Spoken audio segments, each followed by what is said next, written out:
Oh God, I can't win. I've been having a really big problem lately. And that problem starts with a T, and that is motherfucking thrips. God, I can't stand them. They are known to be one of the most brutal pests out there because they are damn near impossible to get rid of. Oh no. No, my truncaty.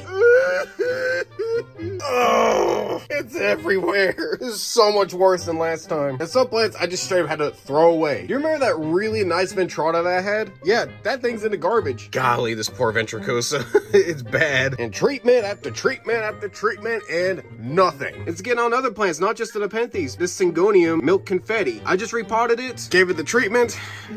It's not getting any of the pings though, which is good. As far as I know, not the sundews, but I mean, I'm still treating them just to be safe. Pings look really good actually, especially this morinensis. Yeah, they're looking great. Man, my James's giant peach. Dude, this plant has never pictured for me. And now it won't. See if I can find any of these little thrips. Can't really see them at the moment. They're definitely somewhere. Even on days where I don't see them, they'll just appear out of nowhere the next day. But as of right now, I don't see any. But I do have some videos showing them. They suck. Those little white specks there, those are the nymphs. I was getting my truncata jacqueliniae too. It looks like the treatment's actually working, but I'm gonna continue treating it. One thing that makes thrips so difficult to get rid of is how quickly they lay their eggs and how quickly they hatch. They lay their eggs in the soil or substrate or whatever you want to call it, and they hatch within 2 to 4 days, I'd say, and it just starts over. One of the more frustrating parts about this is that I have not seen an adult thrip. I've checked under the leaves, not a single one. Nothing. They don't exist. But I see the nymphs all the time, especially around the new growth, which is what they like to attack. Still don't see any. It's mainly my ventricosas where I see them the most often. Golly, that looks terrible.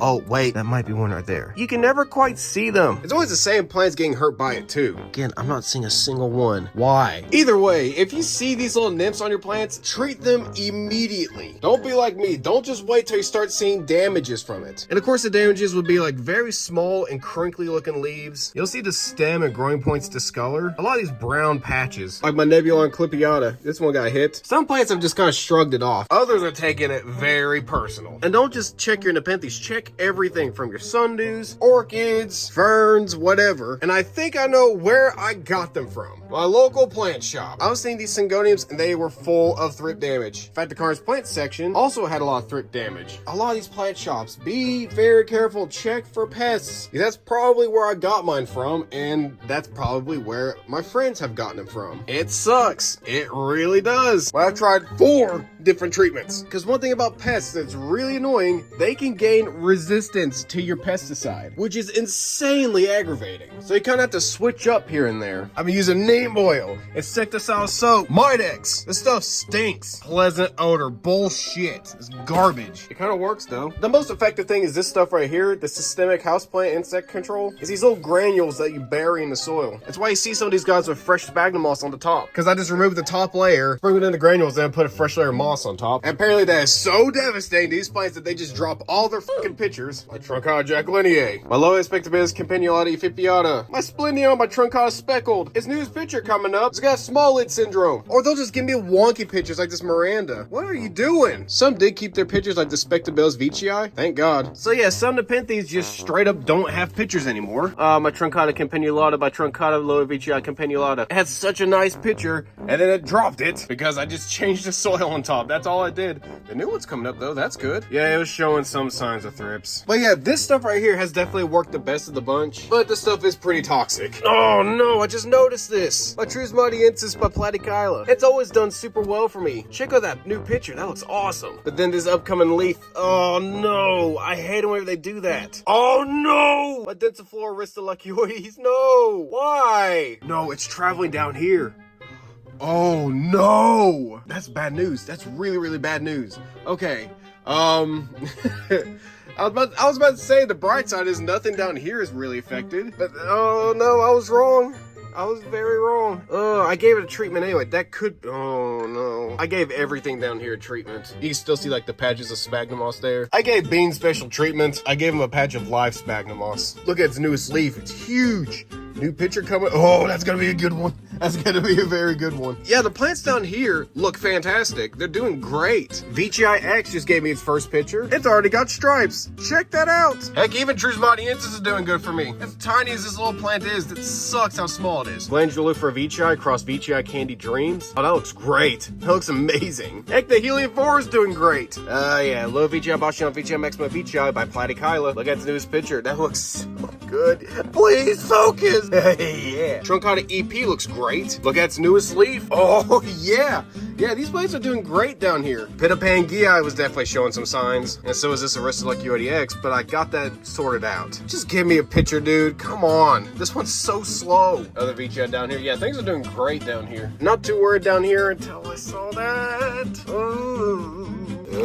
Just to be safe, just to be safe. Oh, this stuff stinks. I can already smell it. Oh, I always forget, Heliophoria don't like insecticidal soap. That's probably why it's all discolored. God, this stuff stinks. Pleasant odor my ass. I repotted a lot of the house plants I have in here, like this begonia, this Monstera alba. They have a very chunky soil mix. I need to repot this begonia. I need to repot these philodendrons. These guys just need to be in bigger pots. I don't know why I even bought them to begin with. Yes, I'm keeping the Darlingtonia in here. I'm just gonna let it get dormancy this year. There is one pesticide that I'm definitely thinking about trying out, but it's kind of like a last resort for me because it is so expensive. It's called Safari. James from Propagate the City recommended it to me, and when you see this guy's plants and he doesn't have a pest in sight, they look outstanding. He recommends it. I might have to give it a shot. It is so expensive, but if that means that all these plants can look significantly better and not look like this, yeah, it's definitely gonna be worth a shot. I don't want to. This fern definitely doesn't like the pesticides. Oof. I had to put this plant in a bigger pot because it's just all roots from this fern, and it keeps on drying it out. It's still drying it out. I might have to get rid of the fern. I don't want to, but yeah, I'm definitely gonna have to give Safari a shot. I don't want to pay the money, but that means that my plants can get back to normal and I don't have to constantly stress and worry. It might be worth the cost. It really does suck because I was thinking about doing a whole clear out for these plants. So many of these Nepenthes I was thinking about selling for Dom's Open event. One, clear out some space, and two, just kind of get rid of the Nepenthes I just don't care as much for, like this Ventricosta hamada, this Ventricosta mataas, Spectabilis cross Spectula spectabilis, Labrata vicii,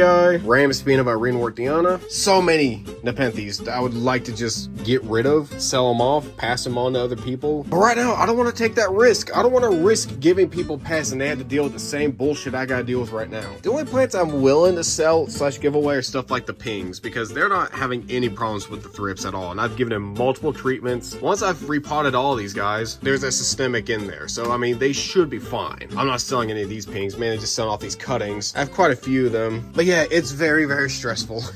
Years of my life and thousands of dollars put into these plants, and it's just, golly, thrips suck. I thought it'd be pretty easy to get rid of them because it's in a closed space, but no, it's not. It's gonna be all right. We can do, I can do this. But yeah, if I do try Safari, I'm definitely gonna make a video on it. Just please work, because that shit's expensive. But that's about it. I'll update you guys on it. And hopefully my plants can look good again. Like this Viraja vicii. This plant looks amazing right now. I'm so happy with that picture. Don't disappoint me here. Yeah, that's about it. See ya. This better work. This better work. Also, I have a bone to pick with you, Safari. You have a big old container like this yet? It's like half full. Why? Stuff was very expensive. So I did my research on this. How much of this stuff am I supposed to use per gallon? And of course they're saying like 2 to 4 ounces per 100 gallons. I'm not using 100 gallons. I did the math. It's like 2 teaspoons per gallon or something like that. I don't know. I don't want to overdo it. I don't want to like overdose my plants. Oh God. I wish this came with better instructions. Hakuna Matata. I'm not even gonna measure, I don't care. That felt like 2 teaspoons. It